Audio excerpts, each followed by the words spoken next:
তাহাজ্জুদের সময় আল্লাহর দুইটি নাম 21 বার পড়ুন, মনের সকল আশা আল্লাহ পূরণ করে দিবেন। তাহাজ্জুদের সময় হচ্ছে এমন সময় যে সময় আল্লাহ তাআলা নিজে প্রথম আসমানে আসেন এবং বান্দাদেরকে ডাকতে থাকেন, আলা আমি মুস্তাগফিরিন ফাস্তাগফিরুল্লাহ, কে আছো গুনাহ করেছো, আমি আল্লাহকে বলো, আমি আল্লাহ গুনাহ ক্ষমা করে দিব। কে আছো অভাবে আছো, বিপদে আছো, কষ্টে আছো, আমি আল্লাহকে বলো, সকল অভাব কষ্ট বিপদ দূর করে দিব।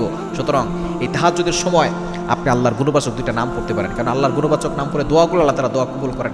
আল্লাহ তাআলা নিজে বলে দিয়েছেন 9 নম্বর পারা 13 নম্বর পৃষ্ঠা 4 নম্বর লাইন সূরা আরাফের 180 নম্বর আয়াত, ওয়ালিল্লাহিল আসমাউল হুসনা ফাদউহু বিহা, আল্লাহর এই গুণবাচক নাম ধরে দোয়া করলে আল্লাহ তাআলা সেই দোয়াটা কবুল করেন। সেটা হচ্ছে সূরা ইখলাসের ভিতরে রয়েছে। সূরা ইখলাসের ফজিলত অনেক বেশি, তাই না?